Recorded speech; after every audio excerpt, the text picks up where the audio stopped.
Hello बच्चों,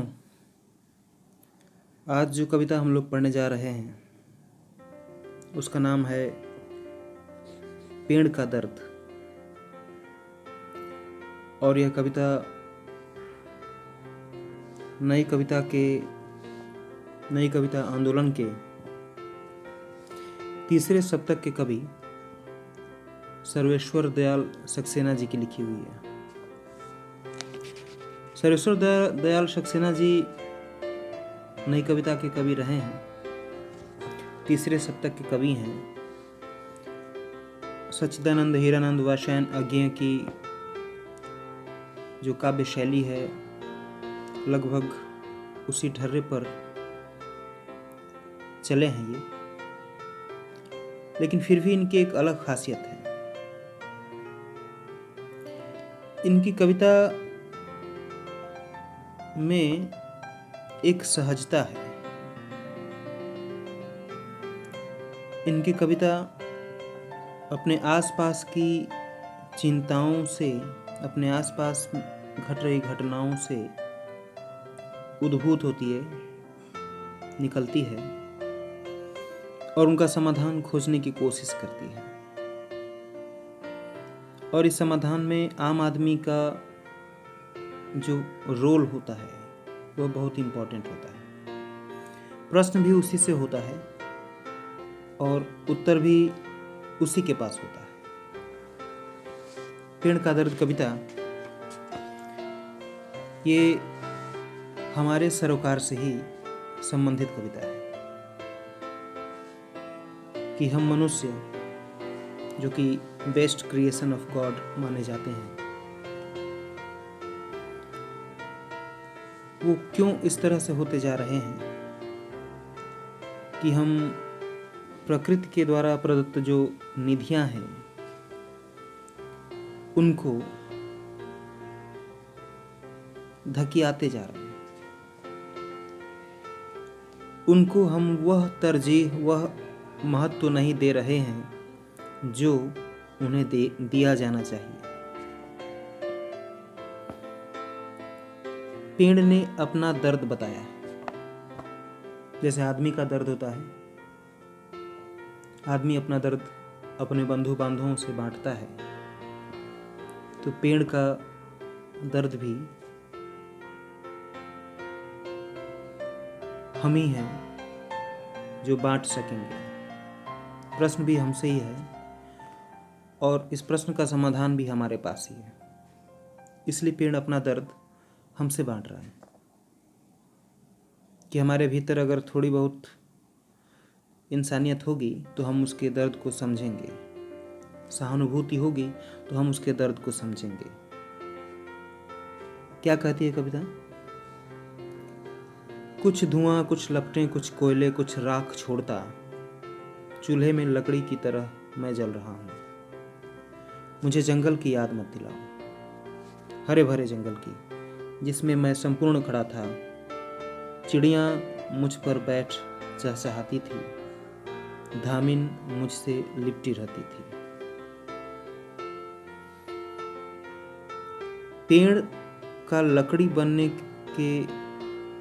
पेड़ से लकड़ी बनने का जो समय सीमा है, की जो गति है, की जो अवस्था है, यह ध्यान देने लायक है कि पेड़ जब तक अपने अस्तित्व के साथ खड़ा रहता है, जमीन में गड़ा रहता है, उसके ऊपर उसकी पत्तियां जो हैं वो विभिन्न मौसमों में कभी झड़ती तो कभी पनपती हैं। उसके फल अपने मौसमों के अनुसार पकते और आते हैं, गिरते और झड़ते हैं। शाखाएं, उसकी नई नई शाखाएं निकलती हैं। अपनी संपूर्णता में पेड़ जो है वो खड़ा रहता है। लेकिन वही पेड़ कह रहा है कि अब मैं एक लकड़ी बन गया। पेड़ को जब काट करके उसका प्रयोग चूल्हे में आग के बतौर किया जाता है तो वह लकड़ी बन जाता है। उसका प्रयोग जब और किसी दैनंदिन काम में आने वाले वस्तु के रूप में जब किया जाता है तो वह लकड़ी बन जाता है, तब वो पेड़ नहीं रहता है। ठीक वैसे ही जैसे एक आदमी जब तक जीवित रहता है वह शरीर रहता है, और जब वो मर जाता है तो वही शरीर लाश की संज्ञा पाता है। तो यह पेड़ जब कट गया है, लकड़ी बन गया है। अब इस लकड़ी को जलाया गया, उससे धुआं निकला, आग की लपटों ने उसको जला करके कोयला बना दिया। कोयले से कोयला जल जल कर राख बन जाएगा। यह पेड़ अपने अस्तित्व को, अपनी संपूर्णता को इतने रूपों में बिखरते हुए देखता है। तकलीफ उसको होती है, उसको दर्द होता है, और वह इसी दर्द को बांटने के लिए हमारे पास आया है, हमसे बातें कर रहा है। वो कहता है कि मुझे उस जंगल की याद मत दिलाओ जिसमें मैं अपनी संपूर्णता के साथ खड़ा था। उसकी संपूर्णता क्या थी? एक पेड़ की संपूर्णता होती क्या है? एक पेड़ संपूर्ण है जब वह विभिन्न ऋतुओं में प्रकृति के साइकिल के अनुसार, चक्र के अनुसार नए नए पत्ते धारण करता है, फूल धारण करता है, फल धारण करता है। उन पत्तों को अपने पतझड़ के मौसम में फिर वो पत्ते झड़ भी जाते हैं। प्रकृति के साथ उसका तालमेल बहुत ही सीधा, सहज होता है। जब तक कि उसको कोई आंधी न उखाड़ दे, जब तक कि वह खुद ही अपनी आयु को प्राप्त न कर ले, तब तक वह पेड़ जो है वो जमीन में गड़ा रहना चाहता है। लेकिन इंसान ने पशुओं से, पक्षियों से, वृक्षों से और खुद कभी कभी इंसानों से भी उसकी संपूर्णता छीनने की जिम्मेदारी ले ली है। जंगलों को काट करके जो इमारतों के जंगल बनाए जा रहे हैं, उनमें सुकून बहुत कम है, चैन बहुत कम है, आराम बहुत कम है। अगर इन्हीं कंक्रीट के जंगलों को उगाना ही बहुत ही श्रेयस्कर होता, बहुत ही अच्छा होता, तो हमारे ऋषि मुनि उसी दौर में ही फ्लैटों के जंगल खड़े कर लिए होते और उन्हीं किसी फ्लैट में बैठ कर के वो भी तपस्या करते। लेकिन उन्होंने ऐसा किया नहीं, क्योंकि वे जानते थे कि यह काम श्रेयस्कर नहीं है। प्रकृति को उसी प्राकृतिक अवस्था में रख देना ही, रहने देना ही बहुत बड़ी जिम्मेदारी होती है। लेकिन अभी मनुष्य छोटे छोटे स्वार्थों में बट गया है। उसको दूर की अवस्था या फिर दूर समय में होने वाली किसी असुविधा का ज्ञान शायद उसे नहीं रहता है, या नहीं है, या फिर जान करके अनजान बनने वाली बात है। इसलिए वह इन सारे प्राकृतिक उपादानों से खिलवाड़ कर रहा है, खेल रहा है। पेड़ कहता है कि मुझे जंगल की याद मत दिलाओ, क्योंकि वह उसके जीवन में बहुत ही अच्छी स्मृति के रूप में विद्यमान है। उसके मन में, जब वो हरे भरे जंगल के बीचों बीच खड़ा था, जब पक्षी उसके ऊपर अपना आशियाना बनाते थे, घोंसला बनाते थे, जब धामिन उसके ऊपर लिपटती थी। धामिन पेड़ों पर लिपटती है, ऊपर जाती है, पक्षियों के अंडे और बच्चे को खा जाती है। लेकिन यह एक प्राकृतिक चक्र है, यह नेचुरल साइकिल है, इसका चलते रहना भी ठीक है। लेकिन उस धामिन को मार देना, उस पक्षी को मार देना, वह उस पेड़ को काट देना, ये सब अस्तित्व का छीन लिया जाना है, किसी की आइडेंटिटी को खत्म कर देना है। और क्या कहता है पेड़ कि चिड़िया मुझ पर बैठ चहचहाती थी, धामिन मुझसे लिपटी रहती थी और गुलदार उछलकर मुझ पर बैठ जाता था।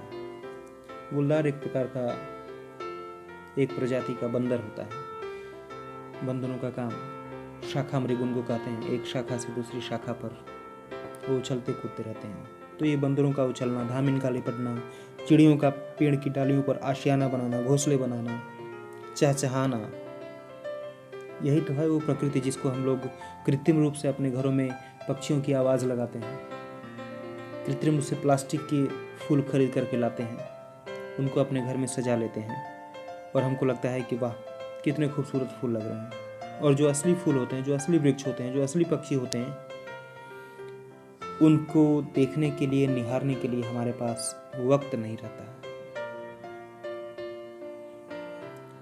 पेड़ कहता है कि जंगल की याद अब उन कुल्हाड़ियों की याद रह गई है जो मुझ पर चली थी, उन आरों की जिन्होंने मेरे टुकड़े टुकड़े किए थे, मेरी संपूर्णता मुझसे छीन ली थी।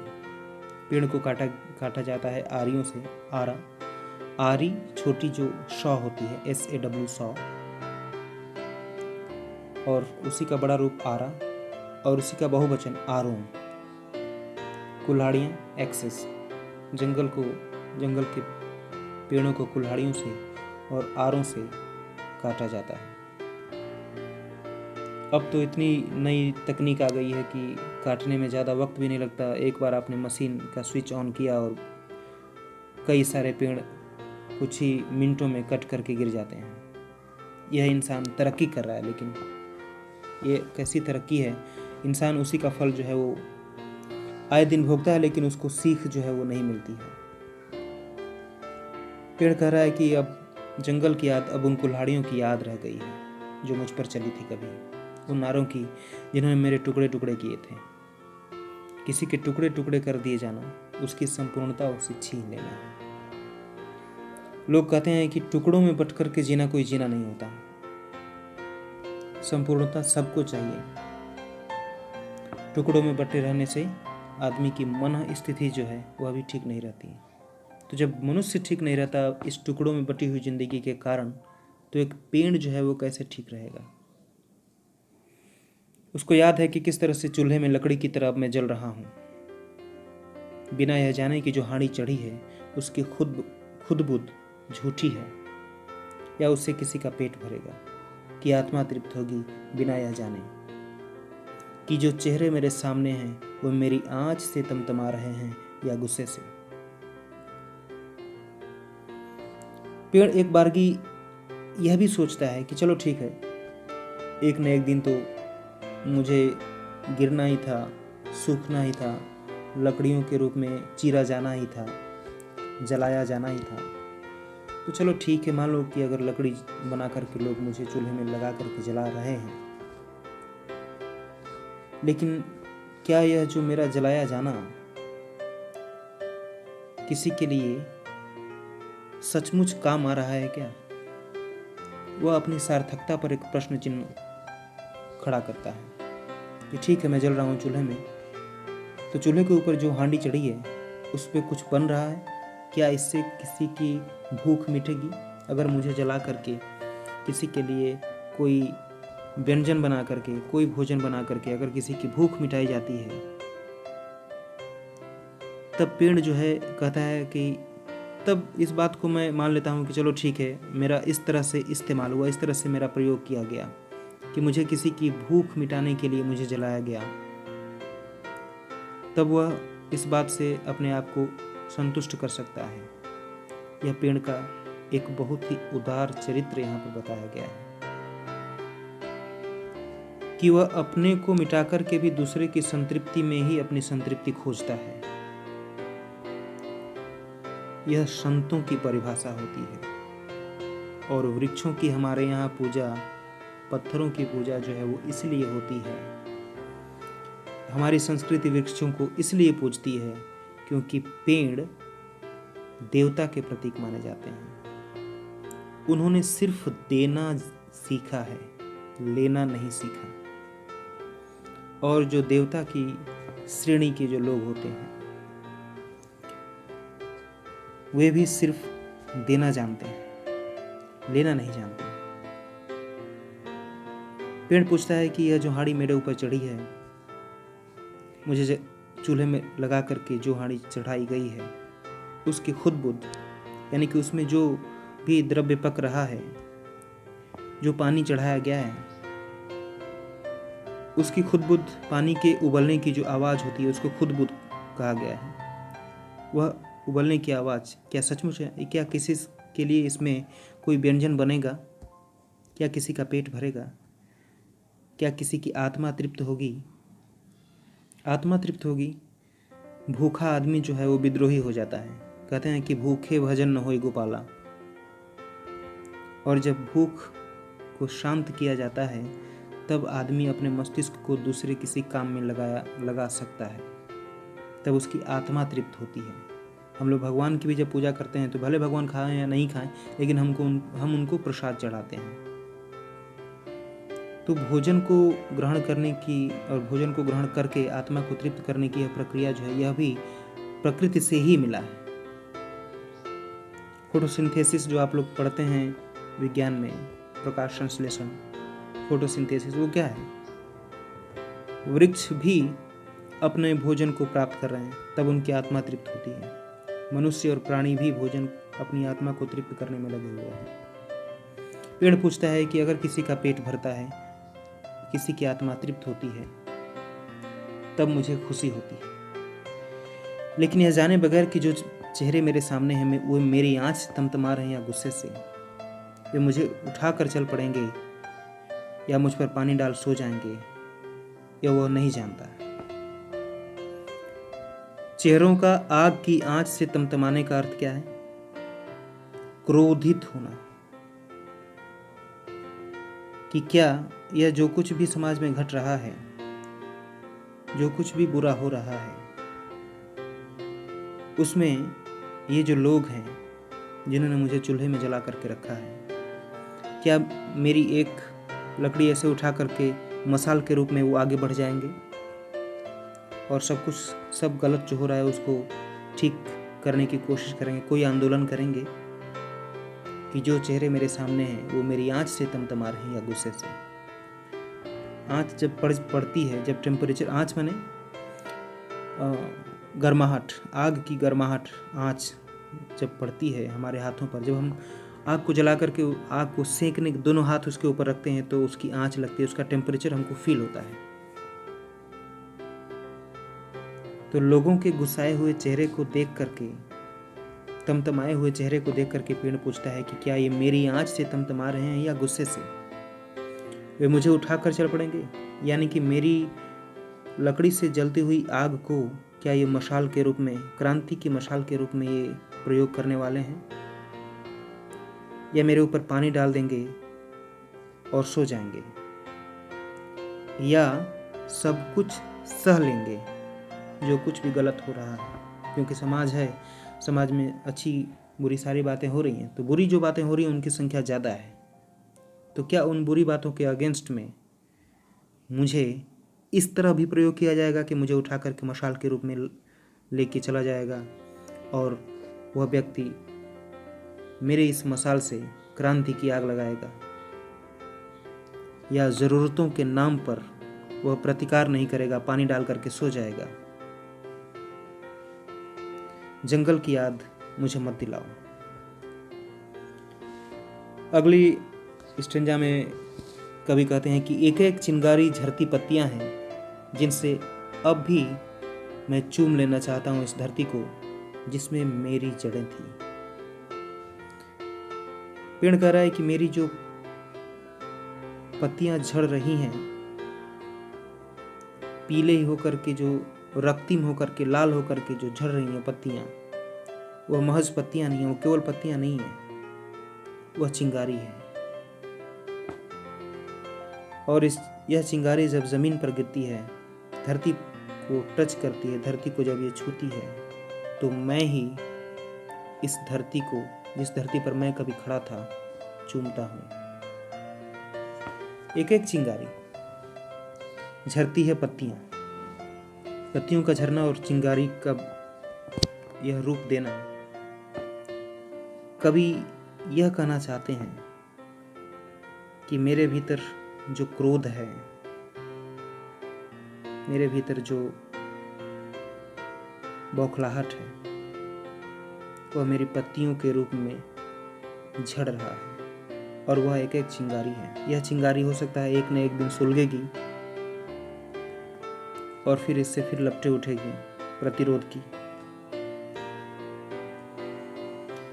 लेकिन उसका अंतिम उद्देश्य है अपने अस्तित्व को, जहाँ से उसका अस्तित्व शुरू हुआ था, उसको प्राप्त कर लेना है। और पेड़ का अस्तित्व कहाँ से शुरू होता है? धरती से।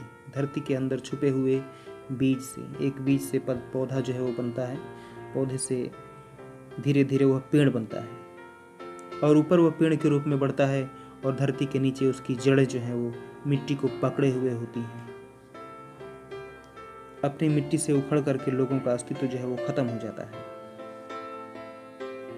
पेड़ जिसका अस्तित्व खत्म हो चुका है, अपनी झरती हुई पत्तियों के माध्यम से अपने अस्तित्व की जमीन को चूम लेना चाहता है। कविता नई कविता है। नई कविता जो है वह नए किस्म के उदाहरण सामने लेकर के आती है। वह सिर्फ पुरानी ढर्रे पे चली आ रही परंपरागत उदाहरणों से काम नहीं चलाती है। यह नया सरोकार है, यह नई चिंता है, यह मनुष्य की नई चिंता है जिसको साथ लेकर के मनुष्य चल रहा है। उसके ऊपर अगर वो सोचे, उस चिंता के बारे में अगर वो चिंता करे, तो बहुत सारी चीज़ें ठीक हो जाएंगी। उसको वक्त देना पड़ेगा। और इस तरह से पेड़ का दर्द कविता जो है वो ख़त्म होती है। इस कविता में वैसे कुछ ऐसे कठिन शब्द नहीं हैं। जो शब्द हैं उनको खोलने की ज़रूरत है और वो इसमें खोला भी गया है। फिर भी अगर प्रश्न रह जाता है तो उसको आप लोग व्हाट्सएप नंबर पर या फिर इस वीडियो के कमेंट सेक्शन में आप पूछ सकते हैं। अपना ख्याल रखिए, सुरक्षित रहिए। Take care.